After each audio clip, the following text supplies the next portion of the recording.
I spent 3 years loathing the man who called me wife.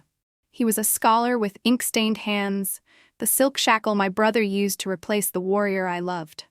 I shattered his peace and prayed for blood from the border, blind to the devotion at my side. But my freedom was a blood trade. He bought my lover's life with his own, leaving me with a debt that tastes like ash. On the day the new emperor ascended the throne, my half-brother, raised from childhood at my mother consort's knee, became master of the realm. Yuri Meng seized my jaw and forced me to watch my mother consort drink poison. He told me he had hidden himself for years, playing the dutiful son and the virtuous elder brother, all for this day. And I, once the legitimate-born princess, was put under guard and humiliated. More than once I thought of ending it, but my mother consort's last horse live tore my death wish away bit by bit. Since childhood, Yuri Meng had been close to me, and he knew I had always liked General Wei's legitimate son, Ethan Wei. Yet shortly after taking the throne, he forced me to attend a royal banquet and, before my eyes, bestowed a marriage upon Ethan. The young master of General Wei's household is gifted in both letters and arms. I must choose a beautiful, virtuous lady for you. My clenched fingers twisted in my sleeves. I could only watch helplessly, hear the banquet music, drink fine wine that had turned to ash. I didn't dare meet Ethan's gaze. I feared I'd despair to collapse, beg Yuri Meng in tears. Then I would no longer be Leela Meng, not the proud, legitimate princess of the Meng clan, not the woman my father taught hand-to-hand in martial arts and strategy. Ethan Wei, perhaps our fate is. At that thought, I closed my eyes. "Thank you for your kindness," he replied. "But the frontier war is urgent. If the nation is unsafe, how can I be at ease? I beg leave to request troops to the south. Until I break the enemy, I have no face to accept the Meng imperial favor." My brother wore a troubled yet satisfied smile. He agreed. That departure lasted 5 years. The Wei family heir was exiled to the borderlands in all but name, and I, tethered in the imperial capital, watched my brother, 2 years into his reign, host a lantern festival marriage gathering for the princess. Everyone said the emperor was benevolent, generous even to his half-sister. That was when I first saw Adrian Bai. Newly crowned top scholar in the civil examinations, he was ushered to the head table, bowing and greeting, charming all sides, half reluctant, half complying as he composed dozens of poems. My brother handed me a cup and smiled. "Lily, such a gentle scholar suits you well." I said nothing, my gaze burning on Adrian Bai, stirring whispers all around. He sensed it, met my eyes briefly, then looked away. A flush crept over his fair, almost delicate skin. Boring. I never cared for the ornate manners of scholars. I had spent all my partiality at that palace banquet 2 years ago on the young general willing to fight at the borderlands for me. I pulled my gaze away and saw him exhale softly, a dazzling talent with a limitless future, yet still afraid of the favor of a fallen princess. So I sipped my wine and said, "As you wish. If royal brother says so, how could I not obey?" Yuri Meng laughed wildly. "You and your mother are the same, heartless. I forgot to tell you, the reports this month say the borderlands fare poorly. Ethan is not in favor." My brow tightened, almost imperceptibly. Swallowing sorrow and unease, I said, "This is your realm. If the borderlands are in turmoil, you won't leave them be." That night passed in a fog. Palace servants asked guests to write wishes and set sky lanterns aloft, slips tucked inside, praying for peace and good fortune. I wrote, "May the nation prosper and the people be at peace." I turned for my maid to help me back, but the crowd surged, jostling me off balance. Just as I was about to fall, a hand steadied my waist. I looked up, Adrian Bai. The young man's refined, fair face wore a gentle smile. He steadied me and said, "Princess, forgive my presumption." I nodded slightly and was about to leave when he bowed again. "Your servant Adrian Bai begs your pardon. It's nothing. Thank you for your help." His lips moved as if to speak. His clean-shaven jaw was unlike Ethan's, often shadowed with stubble. A faint soap scent clung to his neat robes. But in my heart stood a youth, muddy and knife in hand. I didn't catch what he said, for the crowd grew more frantic. People cried, there was a fire. Qixiang Palace was ablaze. Qixiang Palace, my mother consort's former residence. It held the 20 years of life Yuri Meng and I had shared. It was also the only place I could openly remember her. I seemed to see Yuri Meng seated high in the main hall, looking down at me coldly. The clamor, the raging flames, the grim border reports all raced through my mind. I fainted. Before my senses fled, I saw Adrian Bai catch me, anxiously calling my name, Lila Meng, a name that once belonged to the proudest princess, the noblest woman, the name that so often appeared on Ethan Y's lips. I woke to a basin of cold water. The dim room reeked of damp dust, choking me into a fit of coughs. I wiped my face and heard the man before me cough twice. "You're awake." The tone was imperious, heavy. I saw my former good brother, once absurdly indulgent with me, now in a yellow dragon robe, staring in disdain. Yuri Meng, well played. I couldn't help but hate him. He had acted for 20 years since my mother took him in at 7, growing up with me as if my own brother. "You misread me," he said. "You and your mother both misread me." He lowered his eyes, hiding his emotion. "Lily, do you know? At 7, a child is already enlightened. Some things carve into the bone." "What?" I didn't understand. "When I was 7, your mother consort miscarried and became barren. To protect her station, she killed a mother and took her child. My mother consort was forced to drink poison, dragged to a mass grave and beaten to death." He crouched, looking at me coldly. "Lily, my mother consort was pregnant too. Perhaps my little sister or brother would have been even cuter than you." "No. Impossible. You're lying," I shouted. "You were the one bullied then. Consort Zoe died of illness. My mother consort saved you, so she—" A sharp slap cracked across my face. My features twisted in disbelief. I didn't even fight back, only clutched at Yuri Meng's robe. "No. As royalty, how can you see the world like a child? Still, I must thank the former empress. Without her, I could not have become a legitimate prince and ascended the orthodox throne." I curled in on myself. My mother consort, bold and upright, how could she? "Yuri Meng, how did my mother treat you? Do you not remember? Do you truly not know what kind of person she was?" He sneered and tossed down a confession. The handwriting was my mother's. Stroke by stroke it admitted she coerced concubines and seized a child. Tears fell, one by one, onto the plea at the end, my mother begging Yuri Meng to spare me. This was the bargain behind the tale of the former empress dying of illness. If anyone knew I killed her, the world would learn she was a vicious serpent of a woman. "Grant me death." "Nothing is so easy." His long fingers twined a lock of my hair. "I meant to send you in a peace marriage to the steppe. They are rough folk. One woman may serve several husbands." "Wouldn't that be fitting?" He sighed. "A pity. I don't know what possessed the young General Ethan Y. He offered all the Y family's forces to trade you a better marriage, one that kept you in your homeland." "The top scholar it is, then? A match for my most exalted sister. How about it? You want to torment me. Don't drag others into this." I was surprised, too. The top scholar is willing. He rose and smoothed the creases from his robe. "Lila Meng, this is the last mercy I grant you for the sake of growing up together." He turned to leave. A eunuch stepped forward, voice sharp as a blade through the hush. "By imperial decree, the eldest princess is granted in marriage to the current top scholar, Adrian Bai. A day shall be chosen, thus decreed." I did ask Adrian Bai. On our wedding night, the princess's manor glowed with joy. Red filled every corner. The scarlet candles were ordered to burn until dawn. We'd only met briefly that day. He wore a red wedding robe. His slender, ink-trained hand rose to lift my veil. I turned my head and tore it off myself. "Was this your choice?" I looked into his eyes, gentle and clear. He smiled slightly, unsurprised by my act. "Princess, to take a wife like you pleases me." I raised a brow. "If you seek to climb higher through me, you'll only fall harder. With me, your career will draw suspicion and end in ruin. Even so, I am willing." He bent to bow. I could only feel disgust. 10 miles of bridal procession, a whole night of wedding candles, these should have been shared with only one man. And this, now, was something my beloved had traded everything to grant me.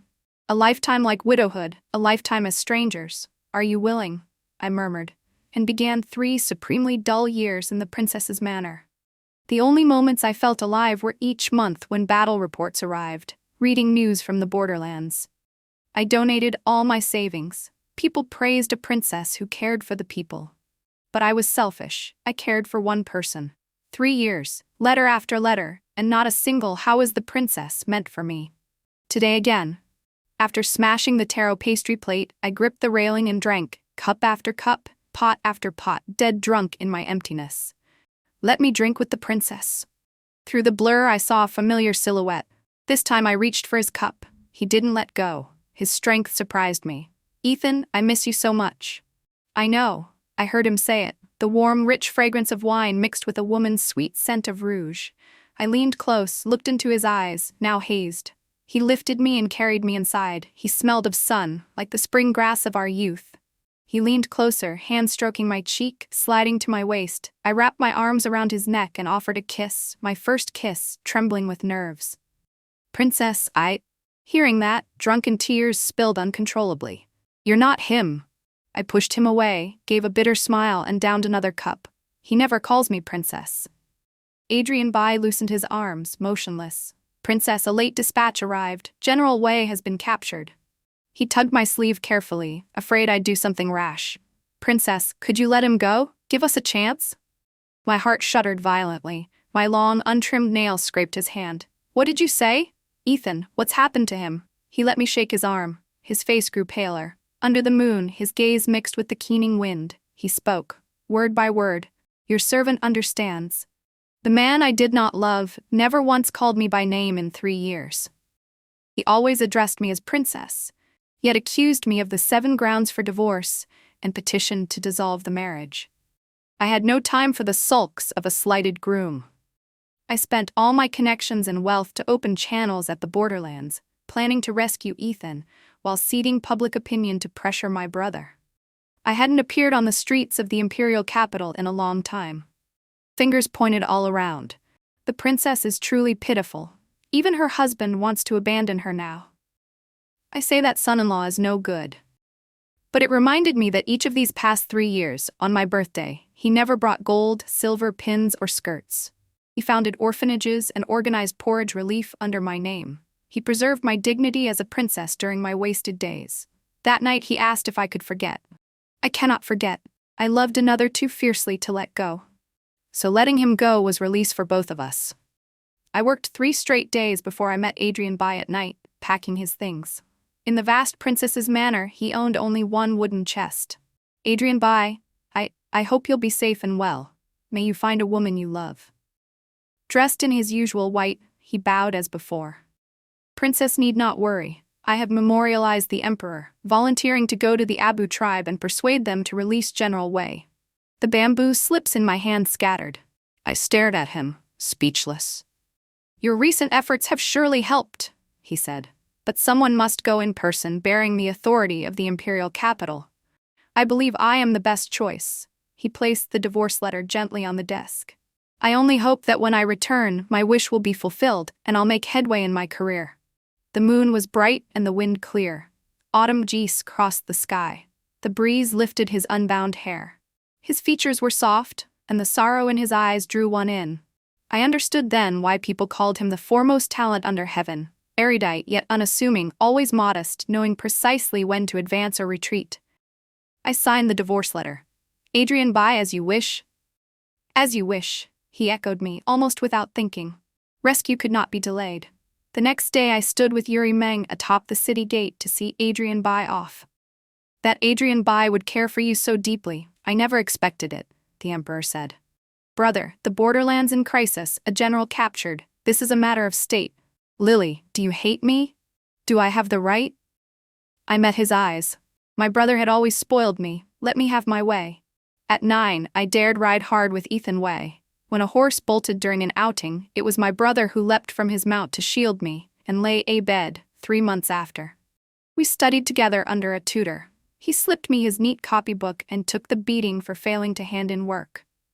We sneaked out of the palace together. In the bustling markets he gripped my hand tight, afraid I'd be lost, and sold his jade pendant to buy me candied hawthorn. Brother, I long to hate you, but I think of our childhood. Now I don't ask for anything else. Just let Ethan Bai live, please? He will live. Adrian Bai will see him home alive. Lily, deep feeling is the royal family's fatal flaw. The grudges of the last generation won't continue, but that doesn't mean new ones won't be born. He faced the direction Adrian Bai had gone. Lily, why don't you leave the palace? Go. Don't be a princess anymore. Don't be a princess anymore. I must be a joke. A month, a full month. In the westbound convoy came the man I longed for day and night. Ethan Y. Scarred all over, he still rode tall and handsome, streaks of white at his temples as if waiting for me again like when we were young. But Adrian Bai was not in the convoy. Ethan dismounted with difficulty and held me. "Lily, I'm back." "Where is Adrian Bai?" The deputy beside him said. "Envoy Bai won the arguments and was ready to return, but the enemy ambushed us. He covered our retreat and Ethan, he didn't have to save you. You shouldn't have. Shouldn't have come back alone." He held me tighter, quieting my choking sobs. "Adrian Bai fought to save me, told me to return alive to see you. I owe him this life. I will repay him and wipe out the Abu tribe." The emperor raged. "Between nations, an envoy is never slain." This gave the imperial capital the perfect reason to march. Adrian Bai's blood lit the fuse of war. On impulse, I ordered a funeral service at the princess's manor. Youth from across the city gathered by the river to recite Adrian Bai's poems and mourn the dead. "Lily, I wronged you." His bearded face flickered in the flames of burning paper money. 2 years at the borderlands, the Abu tribe demanded the legitimate princess in marriage. I begged the emperor to keep you in the imperial capital. Even if you married someone else, I'd accept it. Seems he chose no wrong man. Adrian Bai was a scholar, but I must call him benefactor, hero. I never disturbed you these 3 years. Ali, you should have forgotten me, left me be, and been good to him. I rubbed my hands, flustered before him. You urge me so, but I was always waiting for you. I think I did not betray you, yet I betrayed him. His rough hand closed over mine. I'll answer him in kind, with the enemy's blood. Now my Wei family has no troops left. I'm only a minor officer, no threat to Yuri Meng. I don't know, will Lily still marry beneath her? I nodded hard. The brazier flared higher. Adrian Bai, thank you. The emperor posthumously honored Adrian Bai. The Bai clan, kind and decent, did not grieve to excess. Several even volunteered for the army. This time I would not wait for Ethan Wei to return triumphant. I quietly donned armor and followed the army to the borderlands. Before leaving, I climbed a wall, slipped past the patrols, and entered Yuri Meng's room. He seemed to know I'd come, sitting neatly dressed at his desk. "Brother, Lila Meng dies today. From now on, Lily will do as you said, no more royal blood." He sighed, then smiled. At last I understood a few things.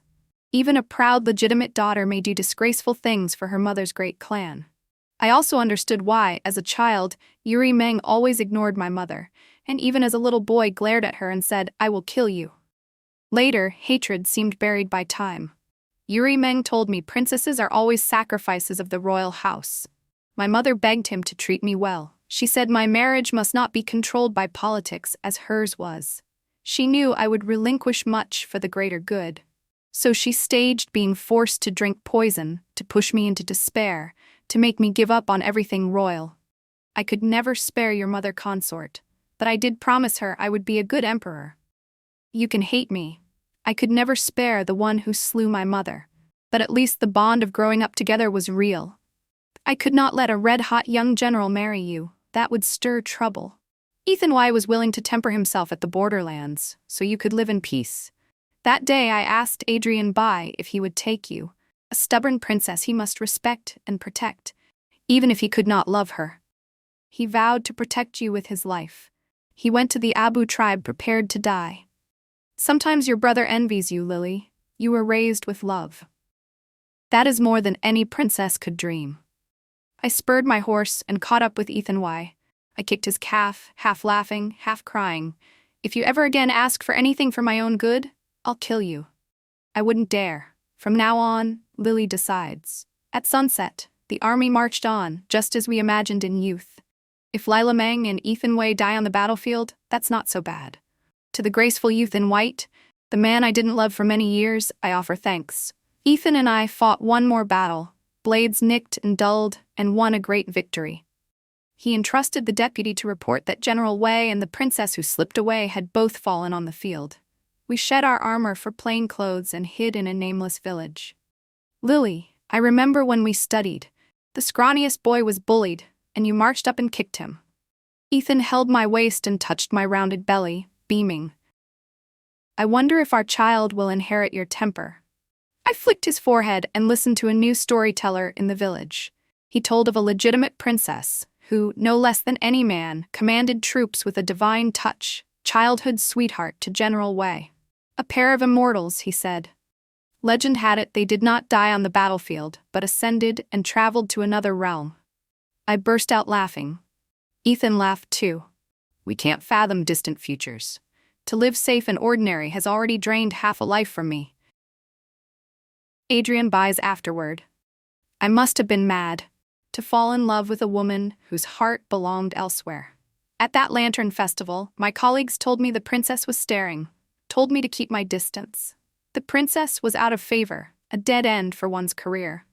Her unwavering gaze brought me back to my childhood at the Imperial Academy. I was frail and often bullied. A girl, just as small as I, dared to stand in front of me and shield me.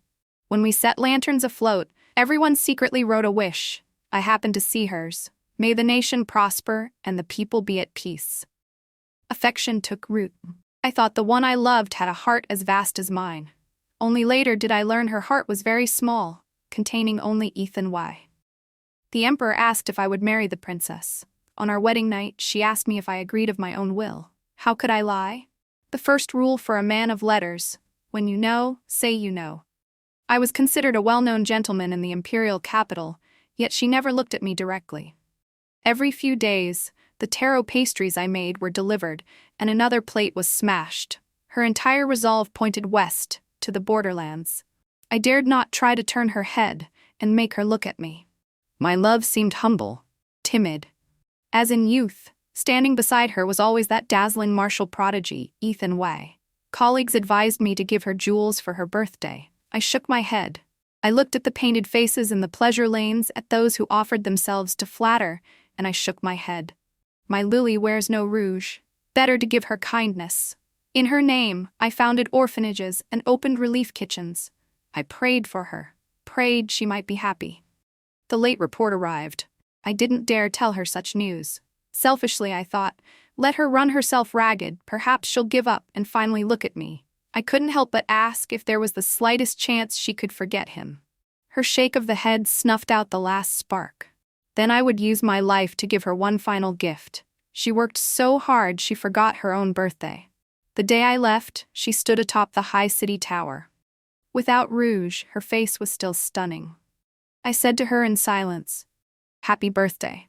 She didn't look at me again. Not wanting her to feel indebted, I stressed that I went to seek a higher post.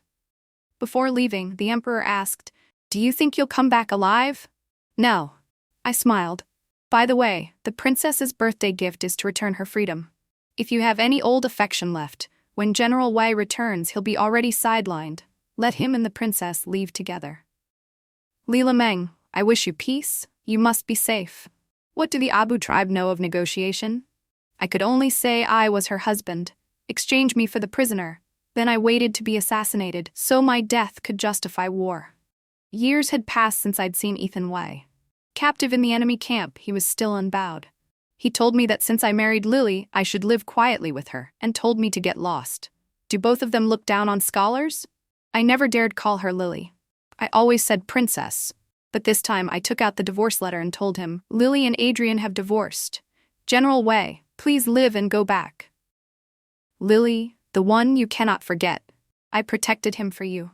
But you never truly tasted my taro pastries, the ones my family loved.